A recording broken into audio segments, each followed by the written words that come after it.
Amanda. Hi. Welcome. I'm so excited to finally see you Me here too. in Paris because we were connected from back to the States, and who knows, we're here connected, but you live here. Yes. And we're going to get to it in a minute. But first I want to start getting to know you a little bit more. So Amanda, what first drew you to healthcare, and how did that path evolve from surgical coordination into lymphatic therapy? Such a good question. So before I became a physical therapist, before I went into this profession, as you know, I was a surgical coordinator at a breast cancer clinic in Montreal. And it was really there that I saw the profound impact that breast cancer and its treatments had on people. So many individuals were experiencing a loss of mobility, strength, independence, or even a loss of sense of self. And all of that was negatively impacting their function and their quality of life, their day-to-day. And yet no one was helping them to address any of their side effects that they were experiencing.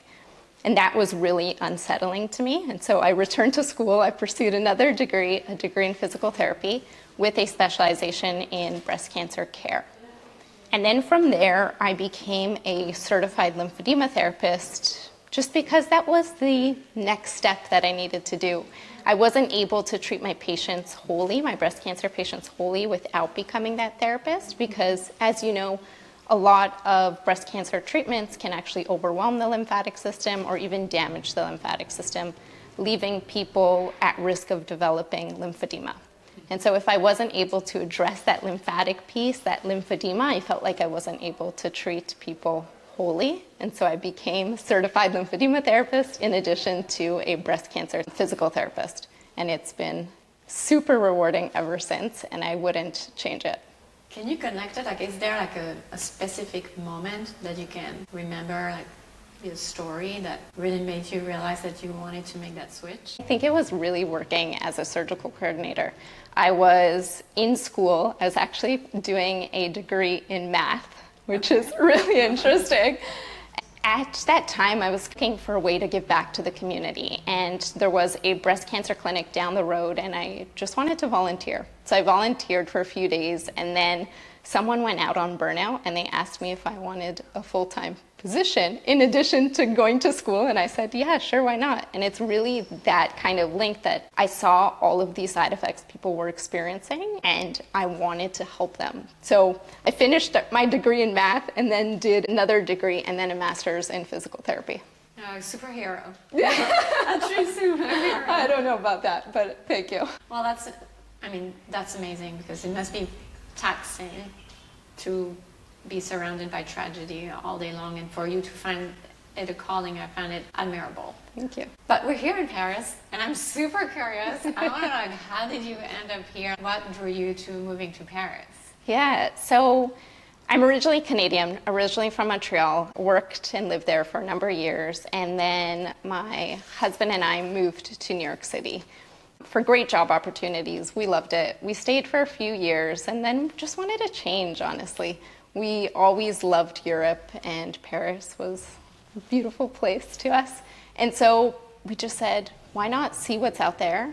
And we ended up in Paris 2.5 years ago and love it and don't regret it. The city itself has been so generous to us, and we've had, so much fun.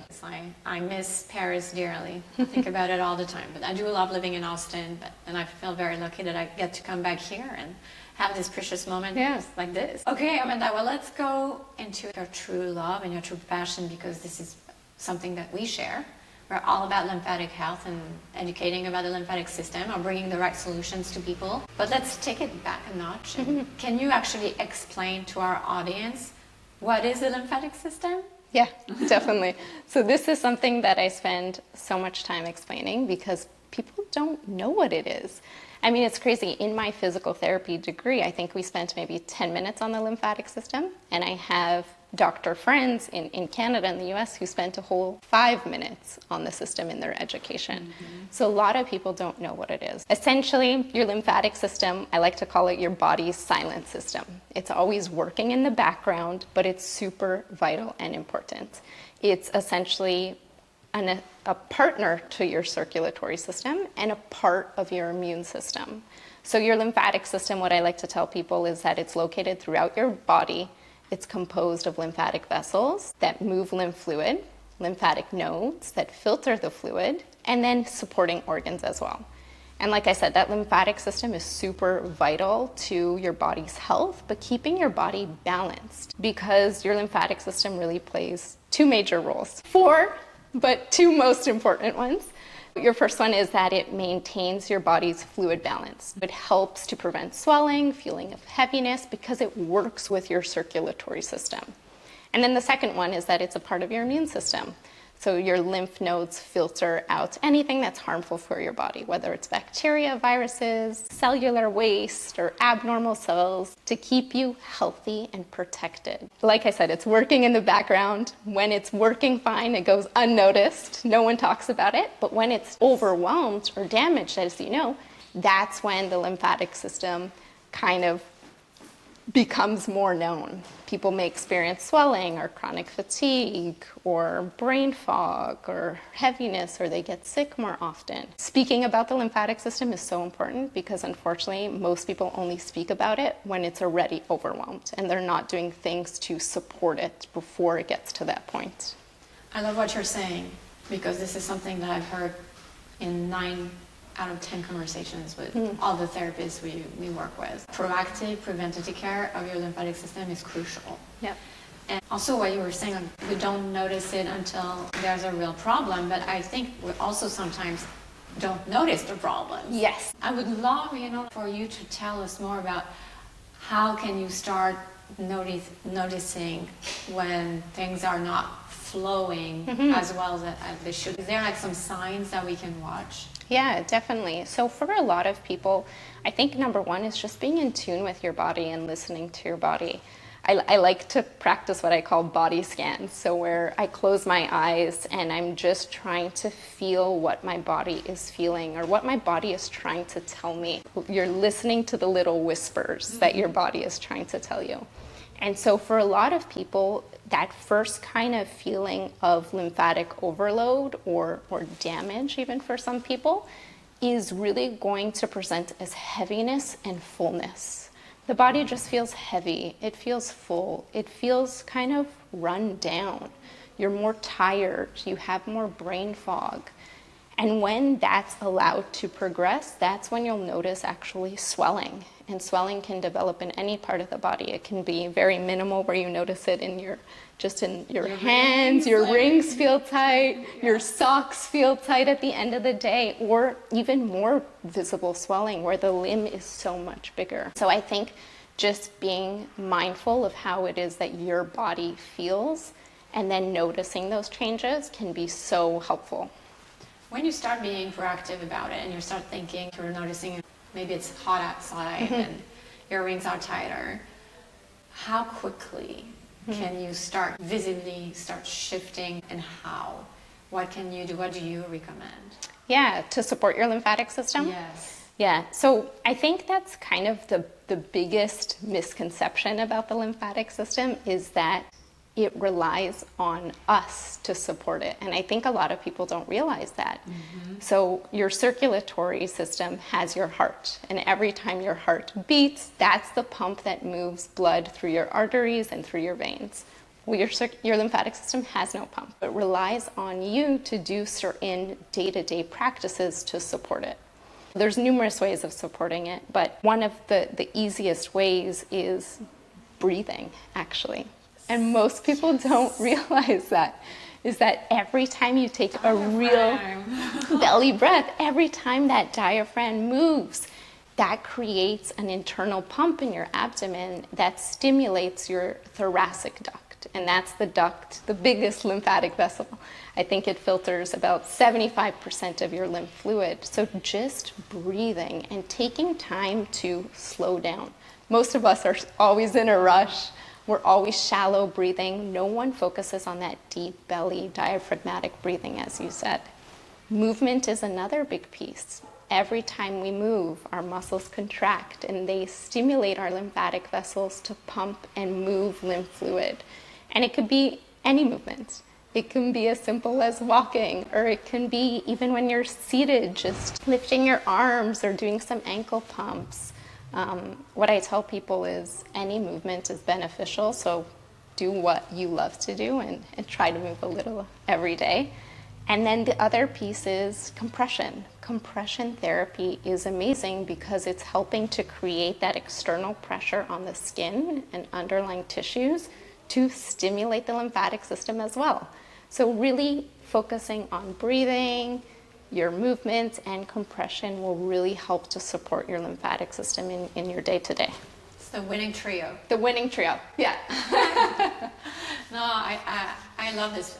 I mean, is it fair to say that modern lifestyle is conducive to poor lymphatic health? Yes. Stress. Yep.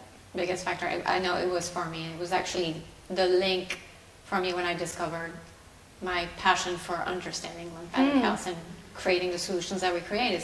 It was actually chronic stress. We just live in a world where everything is being sent to us. You know, like we're on our device and we can order food, we can book everything. Yep. And so it probably means now that we have to be really proactively thinking about lymphatic health, because even living in Texas, I spend so many hours in the car. So it's like you go from sitting at your desk to sitting in a car to sitting back at some sort of couch or at a restaurant, and the walking is limited. So do you see this in the people that you engage with on a regular basis that have starting to have lymphatic issues that maybe like 20 years ago we wouldn't see that? It's a good question. I think that definitely, as you mentioned, stress plays a huge factor into overwhelming your lymphatic system. In so many ways that your lymphatic system can be overwhelmed, from surgery to any sort of chronic illness. And we're seeing a lot more people who are having gut issues, who are also experiencing an overwhelm in their lymphatic system, whether it's affecting their overall fatigue or how they're going about their day-to-day in terms of brain fog. But I think stress is the really biggest factor that plays a role. I mean, we know stress affects everything, so it definitely affects your lymphatic system and definitely makes it a lot more sluggish. But it's interesting because I see a lot of people who will come in for different conditions that they are experiencing that are affecting their lymphatic system as well. It's really about treating the whole person and trying to have a global picture of what's going on so you can really identify ways of helping them to improve their well-being. Well, that's great. And I want to go back to something we said earlier about the fabulous trio, yes. How we called it. And really to dig into compression, because something, of course, that we're obsessed about. And in your career, when you were actually seeing patients back in Canada and in New York, I want to get our audience a good understanding that this is something that is the most recommended care. Because a lot of people are like, well, is it really necessary? And I would love to hear it from you, like, why is it essential? And maybe talk a little bit about the misconception of everybody saying that for your lymphatic health, you have to wear loose-fitting clothes. So it seems a little counterintuitive to say that compression really helps, because if you're being told that you need to wear loose pants and loose t-shirts, but then one of the methods to really help improve lymphatic health is wearing compression. Yeah. Can you help me kind of like demystify this? Yeah. In the treatment of lymphedema, which is a chronic swelling condition that can happen when the lymphatic system is overwhelmed or damaged, the main treatment is compression. And so the gold standard treatments of lymphedema is called complete decongestive therapy or complex decongestive therapy. There's tons of names. Lymphedema therapy goes on and on. And that really involves 5 principles. One being patient education, which is huge. We want to make sure that people are educated on their lymphatic system and understand ways that they can support it, and self-management. It's great that I'm able to help patients, but I want patients to be independent in their own well-being. So patient education is one. Number 2 is manual lymphatic drainage, which is very important, but is not the most important piece of the puzzle. 3, you have exercise. As I mentioned, every time your muscles contract, it stimulates your lymphatic system. 4 is skincare. We want to make sure that we're taking care of our skin and we're being mindful of what we're putting on our body. And then 5 is compression therapy. And 5 is the key. Without compression therapy, if I do the other 4, my patients won't get better. Compression therapy is really the key for stimulating the lymphatic system. And the reason for that being, like I mentioned before, is that it's applying consistent pressure to the skin. So by applying that pressure to the skin and supporting underlying tissues, it's squishing the lymphatic vessels ever so slightly to stimulate and pump lymphatic fluid throughout the body. Not all compression garments are created equal, as you know. And so this is the problem where people are saying, oh, just wear any compression, or don't wear anything, wear loose-fitted clothing. Mm-hmm. And it's about finding a balance. You need to find a compression garment that is created with the appropriate materials and the appropriate amounts of compression for you. A lot of people will just order things on Amazon and they don't look at what the material is, the amount of compression it is, what exactly it compresses. And a poorly fitted compression garment can actually do more damage to your lymphatic system. Then you'll have people who say wear loose-fitted clothing, but that's not doing anything for your lymphatic system. That's not applying that pressure that you need to support it. So there's so many misconceptions out there. So yes, a garment that is too tight and doesn't have the proper degree of compression is actually worse. But a garment like these beautiful ones are created to be the correct amount of compression that you need to support the lymphatic system. So I think that people just need to be really mindful of what it is that they are purchasing. And that's why working with a lymphedema therapist, especially if you have some sort of underlying condition, is super helpful. I cannot agree more with what you're saying. And I mean, of course, this is what we do, and you know, like we use very specific techniques, or like advanced, you know, like modeling and predicting, to make sure that we design our patterns in a way that we're directing the fluid. Yes. Like when we think about compression, like what we do, we think about directing the fluid. Yeah. And we're not squeezing, because like you were saying, if you're squeezing, then you're stopping the flow, and that's the worst thing that you want to do for your lymph or blood system. Yeah. So I love that you're saying this, because another common thought is like, oh, if you're going to get a compression garment, for it to be effective, it has to be very strong. Yes. And so we get this all the time ourselves, where we're like, well, your compression is only 13 millimeters of mercury to 10. I've heard that you need to have at least 20. And no, I mean, the technicality and the physics is that if you don't have lymphedema or you don't have DVT, you don't need that. But I would love to hear it from you as the expert. Exactly. Well. I mean, you nailed it on the head. It's exactly that. If you do not have lymphedema and you are just wanting to look at supporting your lymphatic system in day-to-day, 10 to 13 millimeters of mercury is exactly what you need. You don't want to go past that. And the reason for that being is that if you go into those 20, 30, and there are 30, 40s, that actually is way too tight. And what happens there is that it actually compresses the lymphatic vessels and they close. So they can't move lymphatic fluid. That's kind of the same thing, and I won't get too deep into that, about lymphatic drainage massage that is deep and painful. Well, it shouldn't be deep and painful. If it is, that's actually compressing the lymphatic vessels and causing them to close and impeding flow. So for someone who wants to support their lymphatic system but doesn't have an underlying condition like lymphedema, 10 to 13 is the sweet point where you want to be. Even maybe 10 to 15.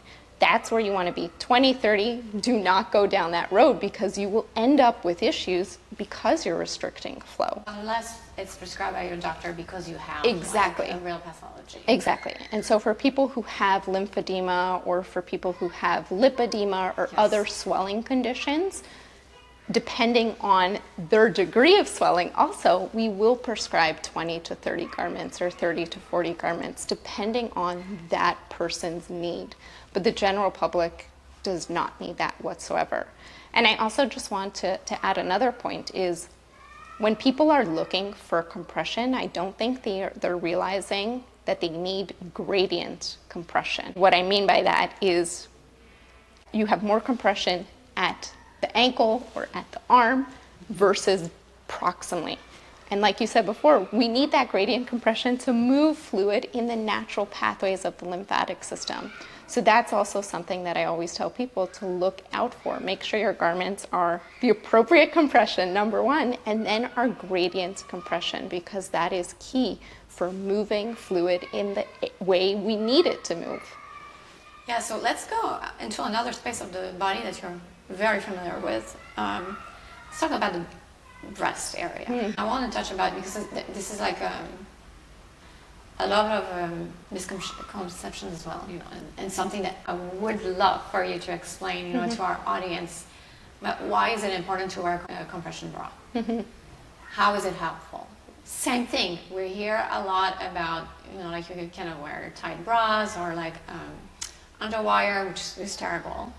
But why would someone, I know that there's post-surgical groups that definitely need to wear it, but if you're just looking for general wellness, how does it help you? It just comes back to the fact that you're stimulating lymphatic flow. And so for a lot of people, depending on where you are in life, it just helps to reduce a lot of that fluid retention, heaviness, swelling. So as you mentioned, so for people who are in this post-surgical group, I love compression bras. I recommend them all the time to anyone who's had any type of chest surgery, whether that's a cosmetic surgery or whether that's my breast cancer patients who have undergone any type of surgery. It is so useful for reducing swelling, but reducing their discomfort. And people don't realize that. People think, oh, compression is so uncomfortable. Like a second skin. It actually is so helpful for reducing pain and discomfort in that post-surgical period. And it helps people to feel more protected. It's something that's there to protect the surgical wounds. And so I recommend them, and so many breast surgeons are now recommending them more and more because they realize how useful they are. But then if you jump to that patient population to another patient population where I use them a lot with my postpartum patients. A lot of breastfeeding moms experience clogged milk ducts or mastitis, and there's so much misconception about that as well. And we know now that to treat mastitis and clogged milk ducts, the way to do that is through manual lymphatic drainage and compression, because these are inflammatory conditions that are causing swelling. So I love to use it in those patient populations as well. But then for anyone else, it's just a great way of supporting that area. And especially after a workout, it helps me feel less kind of tension, less muscle stiffness. So I think there's so many benefits for so many different people. That's a great one. How do you help women reconnect with their bodies after something as life-altering as surgery or cancer? So I don't think that many people realize that there's physical therapists who's actually specialized in breast cancer care or in cancer care. Most people will understand there's physical therapists in orthopedic. You have a knee surgery, you see a physical therapist. There's not that link for breast cancer care yet, but there is so much that us physical therapists can do to support people, whether that's after their surgeries or even during chemotherapy or during radiation or years down the road in survivorship. A lot of what it is that we are doing is hands-on therapy, targeted exercises, prescribing compression, lymphatic drainage, and that education to help people overcome these cancer-related side effects. So we can help people minimize their pain, minimize their mobility issues, and just help them get back to what matters most to them. So it's a field that many people don't know about. There's a lack of awareness about this specialized field of physical therapy, but it's super helpful for so many people. I mean, I love, like, we can sense your passion about this. And I mean, it's real passion because you're not just a therapist. You're a founder and an educator. So tell us about the moment when you decided to start your nonprofit, which is well beyond breast cancer. What gap were you trying to fill? That's a big gap. Yes. So, as you know, I'm Canadian. I moved to the US, and when I moved to the US, I was shocked by the differences in the healthcare system between Canada and the US. And as a healthcare professional, like I said before, I went into this field to be able to help people. Mm-hmm. My dream was to help people overcome their cancer side effects so that they can improve their quality of life. And I quickly realized when I moved to the US that people weren't able to see therapists like myself because their insurance didn't cover it. Or they didn't have the financial means because they have now been paying for part of their cancer treatments, or they haven't been able to work because of their treatments. That was really unsettling to me, that a service was available to help people live well, but no one could access it because of these gaps within breast cancer care. I had this crazy idea one day of saying, I turned to my husband and I was like, well, I'm going to start a nonprofit that pays for physical therapy, occupational therapy for breast cancer patients. And thank you. And so that is what I've done, and that's what I've thrown myself into. And we only launched 2 years ago. So we are a small little baby nonprofit, but have within the last 2 years funded over 130 breast cancer rehabilitation appointments. That's amazing. We have 10 specialized therapists across 6 states, and we are working very, very hard to bring breast cancer rehabilitation to more people so that more people have the opportunity to live well beyond breast cancer. I think this is like so noble and admirable of you. Did you ever have like some personal connection to this, or it's just like the goodness of your heart? So breast cancer has been in our family, and it's just something that affects so many people. We all know multiple people who have been affected by breast cancer, and it's scary. And there's so much that's being done from the medical standpoint, but no one is ever really focusing on the quality of life of these individuals. And so for some reason, I just took it upon myself to try to really make a difference within that community and make sure that people aren't just surviving, but they're able to live well after, and they're able to really get back to doing the things that matter most to them, whether it's just playing with their kid or being able to hug someone without feeling pain. This is such a big undertaking, and I wish you a lot of success with this, and we'll definitely continue to help you achieve your mission, because this is something that we care about as well. God knows how many times I've been surrounded by tragedies related to breast cancer, and this is something that is very important for Elastique. You know, for the past few years, we've developed like a collection every year where all of our profits go towards some organizations. So now we will happily welcome you into this program, and especially as we're getting into October, this is going to be Breast Cancer Awareness Month. Mm-hmm. And like you're saying, we hear a lot about, you know, like feeling your breast every month, to at least once a month to check, getting your mammograms done every year. But we rarely talk about not only the quality of life when you're going through it, or when you're after going through it. Do you recommend, as therapists, you know, like once, I mean, the data is that if you unfortunately get breast cancer, 50%, you have 50% chances of developing lymphedema. If you're unfortunate and get diagnosed with lymphedema, well, it's incurable. Mm-hmm.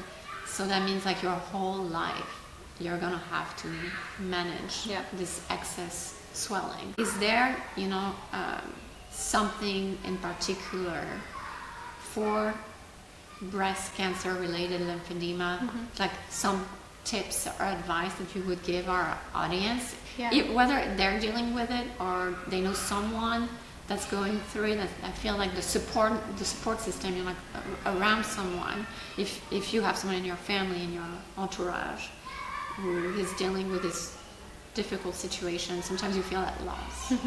If we could bring some tips that you can share with a friend, what would it be? So I think it comes back to listening to your body and not being afraid to advocate for yourself. Because I've been working in this field for over 10 years now, and I cannot tell you the amount of times that people feel something wrong within their body. They feel that heaviness, fullness, like I was explaining, in that area that's at risk of developing lymphedema, and they are scared to voice that to their healthcare professionals.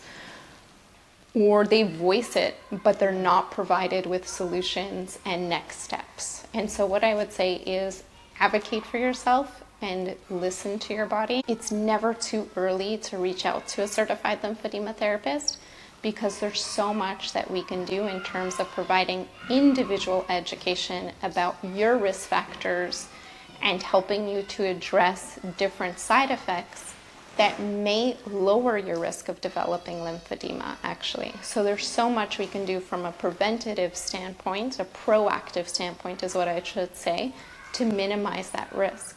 But then for people who have lymphedema, there's so much that we can do to help you manage that symptom, that side effect, so that you can move better within your body and feel better. It's about advocating and looking for the resources out there within your community, because there are us therapists who are there to support you. Is there like a story that you can share with us of a success story? One of your maybe patients that got like an incredible outcome from knowing you and benefiting from your advice and your touch? Yeah, I mean, it's been incredible. I love working in this field. It's so rewarding. I think that there's really two patients that stand out specifically. Was a breast cancer patient that I saw who was diagnosed with breast cancer 10 years prior to seeing me. Upon diagnosis, they underwent their surgery. They did chemotherapy, a double mastectomy, and radiation, and they only had one lymph node removed. And so they thought they were not at a greater risk of developing lymphedema, and so they developed lymphedema. And for 10 years, they lived with unmanaged lymphedema because it was just blown off. Because they were just told, oh, well, that's just minimal swelling in the hand. It hadn't affected the rest of the arm. And that person was just dismissed for 10 years of saying, I feel like I have swelling, I feel heaviness, I am losing movement of my arm because it's feeling so heavy and tight. And they found me by Googling their symptoms. Not through their healthcare team. They found me just by Googling this chronic swelling that they had experienced and were developing after breast cancer treatments. And by the time that person saw me, it had been 10 years of this. Their arm was triple the size of the other arm. We worked together for numerous months by doing compression therapy, by doing lymphatic drainage massage, education, skincare, a lot of hands-on to that area. And we were able to minimize the swelling of that arm so that to any general person, you wouldn't be able to notice a difference whatsoever. That's the power of a good lymphatic therapy. Yeah. I love that. Okay, Amanda, well, I'd love to know, like, to finish the interview, like, with a little bit more of a personal and advice on general things. I would like to know, what are your thoughts on dry brushing, rebounding, infrared saunas, and we already talked about breath work. Yes. Okay, so for dry brush, a dry brush is a great self-care practice, but there's not a lot of evidence in it whatsoever. So yes, people are using dry brushing to support their lymphatic system and boost their lymphatic system, but When we're talking about boosting a lymphatic system with manual touch, so manual lymphatic drainage, or people know it as lymphatic massage, or with gua sha or dry brush, we need to actually create a skin stretch to stimulate the lymphatic system. But dry brushing doesn't create that skin stretch unless you're pushing so hard, and then it becomes uncomfortable. What I say is for people who want a dry brush to stimulate their lymphatic system, the most useful tool is your hand. It's the best way of really stimulating the lymphatic system. Rebounding also, there's a little bit more data in it now, but it's just movement. It's just another way of moving your body. So what I tell people is you don't need to invest in a rebounder, just move at home, walk a little bit. That stimulates your lymphatic system just as much. And if you want to boost your lymphatic system even more, wear compression and move. You get double benefits. Infrared is great for really reducing inflammation. And so we know that, as we talked about before, the lymphatic system can be overwhelmed when there's too much inflammation or stress. So it can support the lymphatic system in that way. I think that there's so many new tools out there. We definitely need more research, but I think that moving, breathing, using your hand to do lymphatic massage and wearing compression are really the key pieces of stimulating that lymphatic system. What do you do for your self-care? Yeah. I love to move. I move. So I find movement is medicine at being a physical therapist. So for me, just moving and walking around and just having that time to myself is so important. Like I said before, I try to pair it with compression as much as possible. Why not? Especially on my days where I know I'm actually not going to be able to get in as much movement. I love to be in my compression, especially in traveling.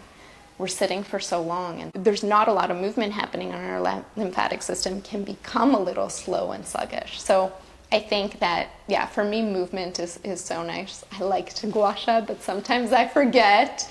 But yeah, just using your hands and doing it is just as beneficial. What are your favorite places to walk in Paris? Oh gosh, what are not my favorite places? I just love everything. It's been incredible moving here from Canada, Montreal, which is very much a driving city also. It's been so nice to walk everywhere. And we have a dog here, so I'd walk with the dog and end up just discovering new places in our neighborhood. There's so much beauty in the city, so there's always something to look for. Is there like a specific thing, like practice or food or a place that you've discovered in Paris that you're so in love with? I think that there's just so much that the city offers. I'm a big, not related to health, I'm a big lover of art. Okay. And there's so much history here in terms of art, and I always find that shocking when I'm walking and I turn a corner and there's maybe a little plaque on the building that tells me that so-and-so used to live here, and just having access to so much beautiful history and art has been so lovely. So when I'm not moving and when I'm not working on my nonprofit, you will definitely find me in all of the museums. That's great. We should probably do a walking club museum tour. I'd love that. Like, we should do this, like in the Louvre or something like that. We're going to mark it down for next time. Yeah. If there was one pearl of wisdom you could share with our audience, what would it be? Yeah, I think it would come back to that advocacy piece. Don't be afraid to advocate for the care, support, and tools that you need for your healing. Healing is not a one-size-fits-all, right? And so I think it's so important that people continue to use their voices to make sure that they're getting that care that they need to feel their best. And like I said before, get back to the moments that matter most to them. So don't be scared to use your voice. Love it. Thank you. Thank you.